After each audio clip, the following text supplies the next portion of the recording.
So in today's video, we are going to be power ranking the NFC North. Now, before we get into the video, please consider liking and subscribing, and let's jump right into the video. So obviously, these power rankings are just my opinion based off of how I see these teams. I'm obviously not a fan of these teams, but as a football fan, I just wanted to put these teams 1 through 4, give my opinion on them, and hopefully justify why I have them where I have them. Coming in at number 4 is the Chicago Bears. Now, some people might be surprised that I have them ranked so low, but this team is in a complete rebuild. I think the Detroit Lions, they're just usually a bad franchise, but if you're looking at the Chicago Bears, who have usually been at least better than the Lions, I don't think they're going to be much better than the Lions at all this year. Like the Bears, they're in an absolute complete rebuild right now, and that's not a diss on the Bears. They're obviously changing the organization after firing Matt Nagy, after firing Ryan Pace. So this organization is going through regime change. This organization is going through changes all over the place.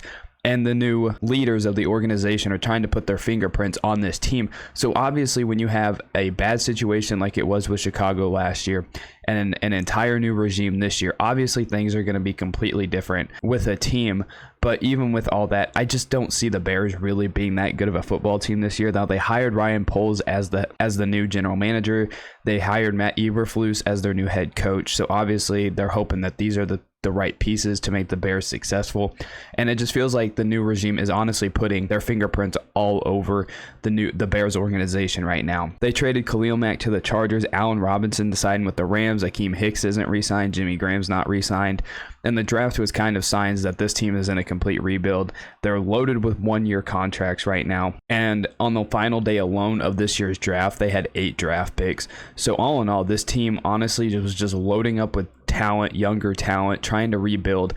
And honestly, this year for Chicago, I think it's just a development year for Justin Fields. They're trying to get Justin Fields to play better than he did last year, help Justin Fields take another leap. I think that's really the Bears' mission and goal this season. Like, obviously, everybody's goal is to win, but when you're in a situation like Chicago, who's really not that in a good spot right now at anything, and their draft, they literally drafted, it felt like one of about everything. I think the Bears are all admitting that, hey, we're in a rebuild, but let's try to get Justin Fields as much development as possible and see what he can do this year, and then hopefully next year and a couple years after that will be the real shining moments for the Chicago Bears. Coming in at number 3 is the Detroit Lions. Now, I'm a huge fan of what the Lions have done this offseason. I'll be the first one to admit it. It probably has a little bit to do with what they did last year and the fact that the Lions were so easy to root for this past season with just how hard they fought and how close they were in so many games. It's just the Lions were just a really easy team to root for this past season because everybody was rooting for them when they finally beat the Vikings last year. So the Lions just as a whole are a very easy team to root for, in my opinion. But they've also kind of intrigued me with the offseason they had, mainly in the draft, because if you look at the draft, Aiden Hutchinson fell right into their laps. I don't know why the Jaguars didn't take him. I don't like how, a week and a half or a week before the draft, speculation runs wild on one guy climbing up draft boards, and then all of a sudden they take that guy. I think stick with your gut, and if Aiden Hutchinson was the number 1 guy, the Jaguars should have taken him. He fell right into the laps of the Detroit Lions at number 2, and then they fleeced their own divisional rival in the Vikings, basically giving up only a 34th pick to trade up and get Jamison Williams at number 12. So they added another good wide receiver to the offensive core that had Amon-Ra St. Brown, who played really good in his rookie season last year. They had TJ Hawkinson, who's a really good tight end. And this team, they only won 3 games last year. I understand that, but they were a tough, gritty team. I think they're going to be the troublesome team for a lot of people. I don't think they're going to be good. They may win maybe 6 games this year, 7 games this year, which I think is going to be a huge success for Dan Campbell. Now, obviously, as Jared Goff is your quarterback, I think you're kind of limited there, but who knows? Maybe Jared Goff plays a little bit better this year, and the Lions might surprise us. But overall, I don't think the Lions are going to blow people away, but I think they're going to be a team that's going to mess with a lot of people's seasons. I thought they were a team last year that made so many games interesting that shouldn't have been. Like some of these teams that just could not beat the Lions was kind of concerning because the Lions, they just weren't a good football team, but the Lions, they are a competitive group of people. You can chalk that up to Dan Campbell. And overall, a team that won 3 games last year, they may win 5, 6, 7 games this year. But overall, I'm a huge fan of the Lions and what they've done, and I really think that they're going to be better than the Chicago Bears. Coming in at number 2 is the Minnesota Vikings. Now, to be honest, I completely forgot the Vikings exist half of the time this offseason. I feel like they were the team that was least talked about, honestly, the most, because they just kind of been a quiet team. They really haven't done much. I mean, the biggest thing is Kirk Cousins signed a 1-year extension, but it felt like about it, and Zadarius Smith signed with him, but there was really no headline-grabbing things that the Vikings did.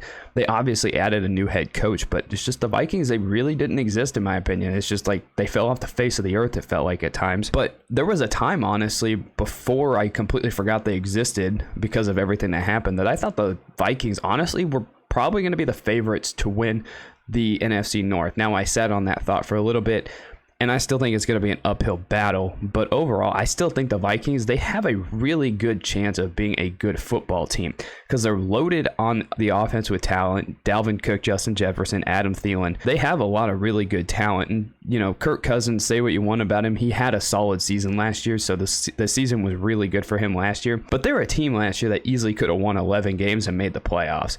And I don't know how much you want to chalk that up to Kirk Cousins or Mike Zimmer, but the Vikings were so close to making the playoffs in last year. 3 games were easily winnable for them. They were a Dalvin Cook fumble, a missed field goal, and a defensive collapse against the Lions from being a playoff team.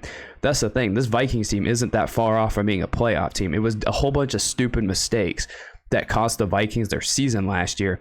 And with the new head coach, Kevin O'Connell, and they're not going to be as conservative as they were with Mike Zimmer. I really think that with the Vikings, they're going to be a playoff team last year. You just saw the fact that they were 3 plays away, 3 plays from being a playoff team. Like, that's how slim the margin is in the NFL. That 3 plays can cost a team their season.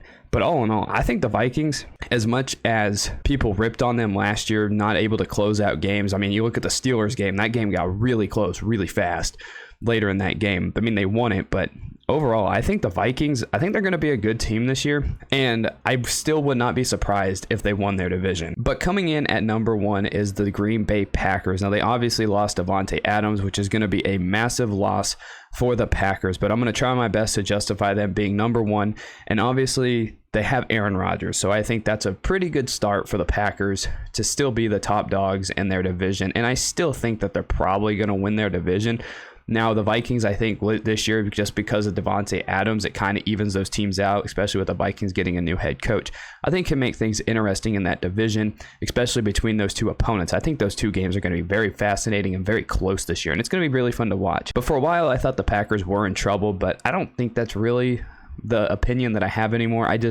I think it's just more, can they put the product on the field with the talent that they have around them, especially with Aaron Rodgers and how great Aaron Rodgers is. Offensively, losing Adams is huge, but they still have an elite defense. That was not the issue against the 49ers. They only gave up 13 points in that divisional game, so the defense was not the problem, and they added Quay Walker and Devontae Wyatt, so they added stars on that defense. So I think the defensive side of the ball for the Packers has the potential to be one of the best defenses in the entire NFL. If they're the top defense, would not be shocked. They were a fantastic defense last year. They were ranked number 9 last year, so they were a good defense last year, so they will be good.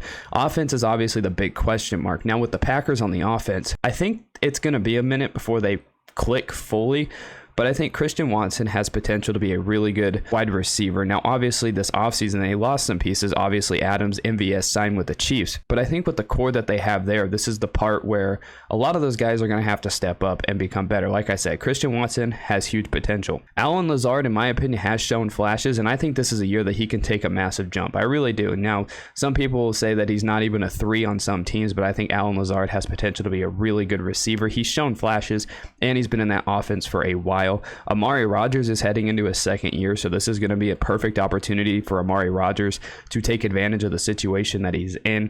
And then you have Randall Cobb, who, his veteran presence is going to help that team. And if you need one big catch, every week, I think he can get it for you. It's a 3rd and 4. You need one big catch over the middle. Randall Cobb can probably be your guy. But just some positive things for the Packers after losing Adams. They're 7-0 without Devante Adams under Matt LaFleur as the head coach. It's a small sample size, but we know the results, that the Packers, they still have the ability to win without Devante Adams. I'm not going to downplay the loss. It's a huge loss for the Packers. But when you have Aaron Rodgers, Matt LaFleur is a great head coach, and an elite level defense, and you have a whole bunch of guys that have potential there, this needs to be their breakout year. And on top of that, Sammy Watkins. You can't forget Sammy Watkins is there. His biggest issue is staying healthy. But when Sammy Watkins is healthy, he is a major force on the football field. What he did for Kansas City and their playoff run to win the Super Bowl will never be forgotten. Like Sammy, yeah, he, 1 week he'll have 200 yards like he did against Jacksonville week 1 that year, and then he'll fall off and have 0 the next week. But with Sammy Watkins, he might be inconsistent and he produces like a 2 or 3 receiver. But Sammy Watkins, the talent is there, and his clutch gene, it feels like it's there, because when you need a big play in a big moment, Sammy Watkins is your guy, and he will be there and he will make the play for you. So overall, I think the receiving core is solid. You have guys with potential. You have guys that in a big moment, if you need them, are there. And then you have a rookie receiver that obviously the Packers like him, and then an elite level defense. So overall, I think the Packers are going to be just fine.